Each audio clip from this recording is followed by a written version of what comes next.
이 평가 절하를 받는 요인이 각 기업별로 다르기는 해요. 그러면 이 제거 요인이 나타났을 때 사는 겁니다. 저 PBR인데 더 저 PBR인 것들도 있어요. 그게 아니라면 이런 것들 위주로 여러분들이 좀 보시면 나쁘지 않겠다.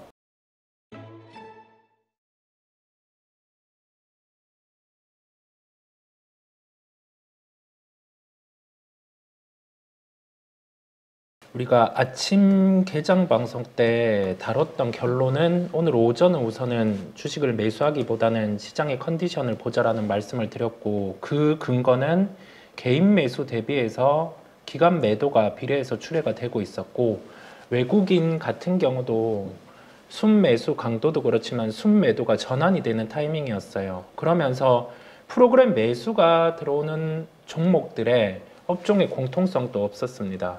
그렇다 보니까 오전은 관망에 대한 말씀을 드렸고, 지수는 반등이 나왔다가 다시금 좀 되돌리는, 하락으로 되돌리는 흐름이 연출이 되는 모습이에요.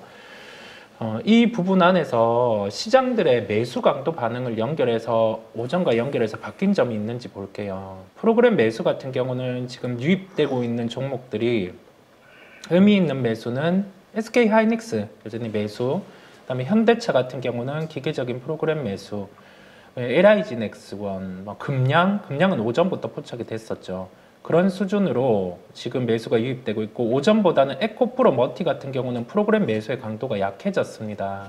그러면 이런 종목들은 이 매수 강도 대비해서 한 30% 이상 프로그램 매수가 강해지지 않으면 밑꼬리를 달 가능성은 낮아요. 그래서 연결해서 프로그램 매수와 함께 종목을 볼 필요가 있겠고요. 공통적인 업종군은 크지 않습니다. 그러면 프로그램 매수 자체가 업종에 기여하는 흐름은 낮다라는 점이에요. 개별 종목만 우선 본다는 말씀을 드리고, 코스닥 시장 같은 경우는 프로그램 매수 강도가 높은 게 에코앤드림, 시가총액 1조까지 가는 모습이었죠. 그 다음에 우리기술투자, 엔캔 같은 경우가 오전에 5.5% 하락을 하고 있었는데 프로그램 매수 강도가 여전히 유입되면서 이렇게 밑꼬리를 다는 흐름, 여기에 팁은 연결해서 프로그램 매수 강도가 종가까지 들어올 수 있는 종목은 주요 이평선에서 밑꼬리를 다는 흐름이 나온다라는 점이겠고요. 알테오젠 같은 경우도 의미 있는 프로그램 매수, 시가총액 10조를 향해 가는 모습입니다. 그 다음에 CNC 인터내셔널과 같은 화장품주 같은 경우도 미리 주가가 빠져 있었기에 오늘은 밑꼬리를 다는 시도를 하는 모습들이고요. IT 쪽은 좀 쉬어요. 쉰다라는 표현으로 말씀을 드립니다. 자, 하루에 한 2%대 하락을 하는 종목이 이오테크닉스 이런 종목이 있고요. 그 다음에 여기 연결해서 한미 반도체 같은 경우도 오늘 장 중에는 플러스를 냈다가 플러스를 내는 흐름이 나왔다가 지금은 거의 반납을 하는 모습들이에요. 자, 이격이 벌어져 있다라고 해서 한미 반도체를 매도를 해야 될까요? 니오테크닉스 같은 경우 단기평 조정이 나온다고 해서 이 추세가 깨질 수 있다라고 해서 매도를 해야 될까요? 그렇지 않다라는 말씀을 오전과 연결해서 말씀을 드리고, 종목들 별로 봤을 때 기본 산업의 성장이 20% 답보되는 그 업종 안에서 핵심 종목 같은 경우는 차트에 대한 부분에 고려를 하기보다 이 산업이 성장할 때 어느 정도 실적이 나올 수 있는, 제가 과거에 많이 말씀드렸던 부분이죠. 최악의 실적, 중단의 실적, 최고의 실적 부분을 놓고 이게 최고의 실적 부분 정도의 주가로 상승하지 않았다라고 하면은 이 주가 추이 같은 경우는 크게 신경을 안 써도 된다라는 말씀까지 연결해서 드립니다. 엔터주들 좀 봐주세요. 다들 전저점 깨고 내려가는 것 같아요. 좀 더 지켜봐도 될까요? 샤랄라님. 엔터주가 오늘 깨지나요? 네, 좀 깨져요. 저점을 깨는 모습들이 연출이 되고 있고, JRP 엔터 같은 경우는 2월 29일에 이런 대량 거래 수반을 하면서 반등이 못 나올 땐 주가들이 여기에서 바로 못 돌리면 보통 저가를 깨고 나가는 흐름이 나타나요. 밸류 매력은 존재를 합니다. JRP 엔터 같은 경우 그렇고, SM은 조금 이슈가 있죠. 이게 주가 측면에서만 볼게요. 그 에스파의 카리나 같은 경우가 열애설이 나왔습니다. 그러면 우리가 일반적으로 엔터라든지 그런 산업을 보는 사람들 같은 경우는 조금 민감하게 그 부분을 생각을 하고, 그 다음에 여기에 대해서 앨범 선물 1인당 뭐 100장 이상 또 사는 경우가 있었어요. 그러면 그런 매니아층 같은 경우는 열애설 하나로도 조금은 민감도가 높아지기 때문에 그 영향을 함께 지금 SM은 받고 있는 모습이고, 하이브 같은 경우는 뭐 주가가 이렇게 빠지는 이유가 우리가 4분기 실적이 그래도 1,000억 이상 정도 시장에서는 예상을 했어요. 그런데 일반적으로 800억 중반 정도가 나왔단 말이죠. 그러면서 1분기는 또 실적이 비는 시기입니다. 그렇다 보니까 그 모든 엔터 종목 같은 경우가 지금은 동일한 모멘텀들인 거예요. 자, 계속 이어져 오던 앨범 판매, 그 다음에 여기에 대해서 콘서트 수익, 이 부분이 동일하게 흘러가다 보니까 킬러 컨텐츠가 안 나오는 상황 안에서 시장은 동일한 선장이 나오니 우선은 매도를 하고 보는 거고, 그러면 변수를 대입을 해 보는 겁니다. 어떤 변수가 나왔을 때 엔터주 같은 경우를 강하게 매수를 해야 되냐. 하이브는 위버스 수익화라는 측면이겠고요. 1,000만 명의 유저를 대입했을 때 위버스 수익화가 구체화되면은 한 500억 정도의 영업이익이 전 더해질 수 있을 거라 생각을 하고 있고, 위버스의 수익화가 구체화되면 하이브는 그때는 강한 매수를 해야 되고, JYP 엔터 같은 경우, 그 다음에 뭐 지금 뭐 SM 같은 경우는 1분기 실적은 좀 비는 측면이 있는데, 그러한 실적을 예상치를 상회하는 면이 나와야 돼요. 예, 그 부분을 확인을 하고 지금은 접근을 해야 되겠습니다. 이 결론은 뭐냐라고 하면은, 종목들, 업종들의 밸류 매력이 발생하는 구간이 있는데 그 부분에서 평가가 절하되고 있다고 무작정 매수를 할 게 아니라, 이 평가 절하를 받는 요인이 각 기업별로 다르기는 해요. 공통적으로 업종별로 있을 수도 있고요. 그러면 이 제거 요인이 나타났을 때 사는 겁니다. 그래서 지금은 기다리는 타이밍, 신규 매수는 기다리는 타이밍임을 엔터 업종을 통해서는 말씀을 드립니다. 네, 알겠습니다. 참고하시고요. 기아 매수 관점 어떻습니까? 오늘 이게 조정받으니까 네. 사보고 싶으신 것 같아요. 신데렐라님. 바로 진행해. 뭐 이렇게 바로 그건가요? 아무튼 뭐 제가 잘 모르는데 어쨌든 뭐 그렇게 사고 싶으면 사야죠. 예. 지금 조정받을 때? 예, 조정받을 때 사시면 될 것 같고, 오늘 글쎄요, 일단 지금 보시면 오늘 시가가 좀 하락 출발했잖아요. 그 2월달 자동차 판매량 공시 뜬 거가 있던데 한 20 몇 % 정도? 현대차도 그렇고 기아차도 좀 줄었습니다.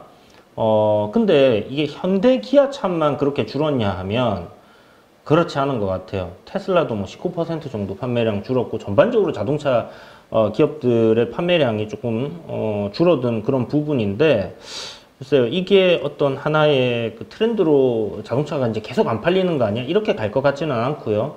그냥 일시적인 어떤 그런 요인들이 있었다라고 보여지는데, 박스권을 지금 만들어 놓고 돌파를 했습니다. 그죠? 그리고 신고가 흐름입니다. 올라갈 때 주가가 이렇게 계속 상승을 쭉 이어가주는 그림이 나와주면 가장 좋겠지만, 이런 거는 정말 센 종목 아니면 잘 안 나오잖아요. 그리고 시총이 지금 거의 50조 가까이 되거든요. 무거운 종목이에요. 그러면 올라갔다가 쉬었다가 또 올라갔다가 쉬었다가 올라갔다 쉬었다 이러면서 올라가는 거니까, 지금 쉬어가는 구간에서 매수는 저는 맞지 않나 이런 생각을 하고 있고, 저항을 돌파한 구간까지 조정이 나오면 뭐 매수하기에 가장 베스트할 건데, 글쎄요, 이게 항상 살려고 하는 종목들은 잘 안 주는 경향들이 있어서 그냥 물려 들어간다 생각하고 대신에 비중을 조금씩 모아가는 전략, 요번 눌림에서 내가 요 종목을 사보겠다 하신다면 그렇게 접근을 하시고요. 지금 박스권을 돌파하면서 만들어진 요 파동의 한 중심 가격 자리가 12만원 살짝 아래거든요.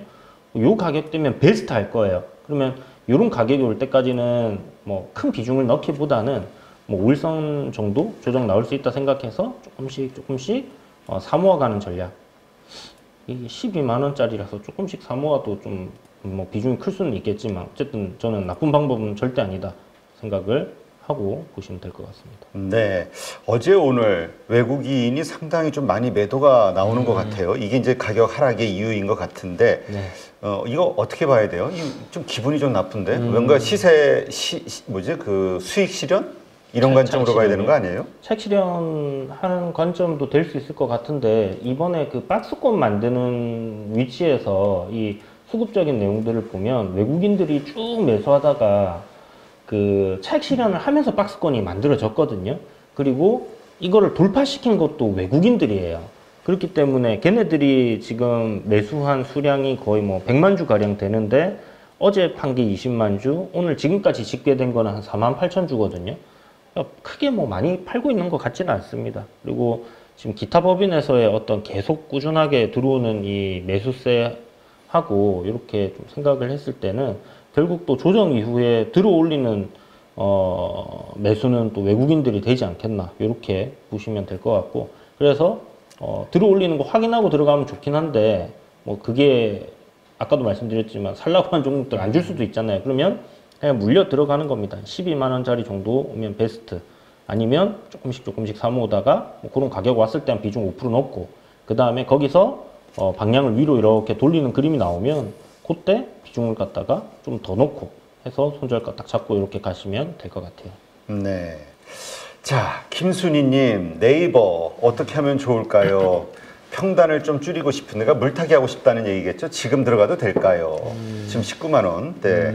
우선은 지금은 기다립니다. 기다린다는 이유가 시장에서는 두 가지를 보는 것 같아요. 첫 번째로는 알리, 테무 같은 경우가 뭐 대규모, 뭐 싼 그런 제품들을 통해서 커머스 쪽의 네이버의 매출 이 부분에 대해서 좀 성장이 둔화될 수 있지 않을까라는 부분인데, 커머스 부분에서 시장에서 잘못 보고 있는 부분이 전체 매출에서 25%를 차지하는데 여기에 광고 부분까지 우선은 같이 들어가 있어요. 그렇다 보니까 커머스 자체로는 좀 이익이 빠질 수는 있는데 광고 부분이 우선은 커버를 해주다 보니까 실적에 대해서 성장 둔화는 나오는데 역성장은 나오지는 않아요. 그런데 왜 주가는 지금 빠지느냐라고 하면 네이버의 밸류와 글로벌 기업의 밸류 유사업체를 비교를 해봤을 때 네이버가 좀 비싼 경향이 있어요. 그렇다 보니까 외국인 투자자들 같은 경우는 다른 기업, 밸류 매력이 있는 기업들은 매수를 하고 이런 식으로 좀 포트를 비우는 그런 흐름들이 함께 좀 나타나고 있는 상황입니다. 수급적인 측면에서도 기관 쪽은 지금 다 비우고 있어요. 금투주천에 어차피 뭐 프랍데스크랑 차익 거래다 보니까 큰 의미는 없고요. 이런 수급이 마무리되는 걸 볼 필요가 있고, 그러면서 공격적으로 네이버를 매수할 시기 같은 경우는 하이퍼클로버 X 같은 경우가 어느 정도의 유저를 확보하는지를 먼저 보여줘야 돼요. 네, 그런 부분이 나타나면 주가의 반등은 강할 수 있습니다. 네. 아, 참 네이버가 이렇게 될 줄 또 생각을 못했네요, 정말. 지금 그냥 박스권 흐름이거든요. 23만 원, 18만 원, 18만 원 오면 그냥 그때부터 좀 분할로 접근을 해보고, 여기서 지금 단기 추세는 명확하게 지금 내리막길이잖아요. 요거를 18만 원짜리에서 바닥을 만들고 돌리는 그림이 나오면 그때 가서 또 비중을 담으면 되지 않을까? 일단 뭐 그렇게 저는 생각을 하고 지금 보고 있는 종목이라서. 네. 알겠습니다. 아까 우리 이수페타시스 했나요? 아니요, 하지 네. 않아요. 네. 디디아님 38,700원에 20%를 갖고 있는데 이제 본전이 온 거예요. 매도해야 될까요? 너무 고민이라고. 저는 기존에 말씀드린 부분은 뭐 매수한 단가 비슷하게 왔을 때는 비중을 조절한다라는 점을 언급을 드렸어요. 자, 보기에는 밴드 상단에 올라와 있죠. 그런데 이 종목은 매도를 안 합니다. 매도를 안 하고 시가총액 기준으로 2조 원대 후반 이 정도에 왔을 때 그때 한번 매도를 고려를 해보면 될 것 같아요. 근거는 뭐냐면 우리가 데이터 센터 쪽에 AI 데이터 센터 기반들의 그 구성 안에서 지금 이수페타시스가 생산하는 기판 같은 경우가 거의 쇼티지라는 표현을 할게요. 수요가 그만큼 많은 상황인데, 그러면 여기에서 주가가 한 번 더 뿜을 수 있는 요인은 이수페타가 증설을 할 때, 그때 같은 경우 한 번 더 상승을 할 수 있는데 그 개연성이 충분해요. 자, 증설하면 증권사에 리포트를 낼 겁니다. 2025년 실적에 대한 추정치가 1,579억인데 증설을 감안해서 영업이익 1,800억 뭐 그 이상으로 올리겠다, 그런 식의 리포트가 나올 거거든요. 그러면 충분히 시가총액 기준으로는 2조 원대 후반까지도 도달이 가능합니다. 자, 그러면 신규 매수는 타이밍 자체가 이렇게 주가가 떠 있잖아요. 신규 매수는 또 다른 케이스예요. 보유하고 계신 분들은 충분히 그 정도 이상으로 볼 수 있는 거고, 신규 매수는 좀 이 밴드 하단 쪽 단기평 이렇게 끌고 올라오면서 붙어줬을 때 그럴 때 신규 매수는 가능함을 함께 열어둡니다. 네. 그 저 PBR 종목 선정. 네. 지금 생각하시는 것들이 나중에 뭐 또 추가적으로 생각나실 때 내일도 얘기하실 수 있으니까. 근데 지금 떠오르시는 어떤 저평가 종목들이 있다면 좀 이야기해 주시죠. 핵심은 두 가지입니다. 첫 번째는 그 상법 개정안 통과를 놓고 상속세 이슈와 함께 맞물려서 주주 친화 정책이 나올 수 있는 기업들, 그 다음에 3월 주총 시즌에 행동주의 펀드의 액션이 같이 가능한 기업들이에요. 그래서 저는 삼성생명 같은 경우를 계속 여전히 어제 오전, 오늘 오전, 오늘 오후 동일하게 말씀을 드리고 있는 상황이고요.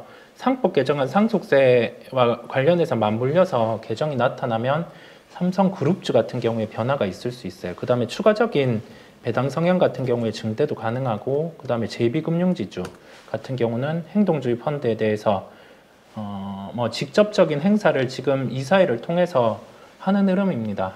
그렇다 보니까 두 종목들을 보는 상황이고, 마지막으로는 하나의 케이스, 제가 많이 말씀드린 부분이 주주 친화 정책 자사주 매입 소각을 미리 예고한 기업들이 있거든요. 이거는 매수는 하지 말아주세요. 다른 종목들을 찾아서 보시라는 말씀을 드리는 이유가 거래 자체가 적습니다. 그래서 여러분들이 매수를 하면 물릴 가능성이 있기 때문에 추격해서 매수를 하는 점은 아니라는 말씀을 드리고, 한 37,000원대 정도 볼 수 있는 기업이고요.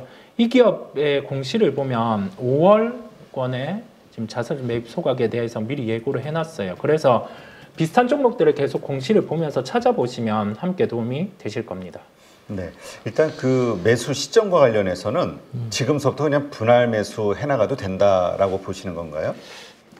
지금 아까 동원산업은 제가 말씀을 드렸고요. 삼성생명 같은 경우는 10만 원권 초반 정도 들어왔을 때 보유하고 계신 분들은 매도를 안 해줬으면 좋겠고요. 10만 원권 초반에 들어왔을 때 그때 정도 현 시점으로는 그렇고, 저는 매수 단가를 정하지만 여기에서 가변적이에요. 그렇다 보니까 계속 장중엔 우리의 아침 방송들을 보시면서 소통을 하시면 내일 당장 시세가 변하는 경우도, 오늘 지금 보던 관점들 같은 경우가 오후에 또 다른 그 정책들이 나와서 바뀔 수가 있거든요. 그 부분을 함께 계속 소통을 하겠습니다. 네, 이주연 대표. 이게 저 PBR 관련된 종목들만 물어보신 거예요? 아니면 네. 좀 싼 종목들 물어보신 거 아닌가요? 그러니까 저 PR주 종목 저 PBR이구나. 그대로. 그러면 관련주. KT 저는 괜찮다 생각을 하고요. 이게 PBR이 0.6 정도밖에 안 되고, 물론 ROE가 조금 아쉬운 부분이 있긴 하지만 지금 우상향 흐름인데, 월봉을 보시면 이게 이제 굉장히 장기 트렌드를 좀 벗겨내는 그런 흐름 속에 있습니다. 그리고 이제 그 초거대 AI라고 해서 믿음, 그거를 활용한 어떤 사업이 계속 전개가 되고 있는 부분이기 때문에 AI 관련주, 그 다음에 KT 클라우드, 데이터 센터 같은 것들 지금 하고 있고, 자회사 중에 지니 스튜디오라고 해서 컨텐츠 만들고 있는데, 그게 OTT 쪽에서 이제 좀 대박을 친 게 한두 개씩 나오고 있거든요. 그런 부분도 긍정적이고, KT 이스테이츠라고 해서 오피스라든지 상가, 이런 거 임대하는 그런 쪽의 어떤 신사업을 하고 있는데, 이 지금 신사업들 성장률이 40몇 % 이렇게 굉장히 좀 폭발적으로 커가고 있어요. 그래서 기존의 어떤 통신사에서의 경기 방어주, 그냥 통신업에 대한 그런 필수 소비재로 이렇게 좀 볼 수도 있겠지만, 거기에 더해서 성장이라는 부분이 지금 붙어 있는 기업이고, 플러스 저 PBR 모멘텀이 있기 때문에 요번에 이제 신고가 간 이후에 눌림, 그리고 되돌리는 흐름 속에 괜찮은 흐름이 무난하게 나올 것 같고요. 요거는 조정 나올 때 좀 분할로 사보시는 거 괜찮을 것 같은데, 그렇게 한번 접근을 해보시면 좋을 것 같고, 은행주들 저는 음봉 나오면, 지금 자리에서 음봉 나오면 매수 가능하다 생각을 합니다. 그것도 오래 걸리지 않겠나 생각하실지 모르겠지만, 이건 올라올 때 상승 각도를 보시면요, 금방 올라왔거든요. 또 지금 조정받고 또 올라가는데 또 어제도 그렇고 금방금방 올라가고 있습니다. 그러면 이런 것들 이 눌림 나올 때 한번 좀 보시는 것도 나쁘지는 않을 것 같고. 근데 일단 전제는 그거예요. 저 PBR을 볼 때 그냥 저 PBR만 본다라고 하면 중소형 단에 진짜 거래대금 없고 거지 같은 종목들이 있거든요. 근데 자산 엄청나게 들고 있는데 재평가 안 해갖고 엄청 저 PBR인데 더 저 PBR인 것들도 있어요. 그런 거 묻어놓고 기다린다 하면 기다릴 수 있겠지만 그게 아니라면 이런 것들 위주로 여러분들이 좀 보시면 나쁘지 않겠다. 플러스 배당이 굉장히 큰 종목이기 때문에 조정 받을 때 모아두시면 배당까지 볼 수 있겠죠.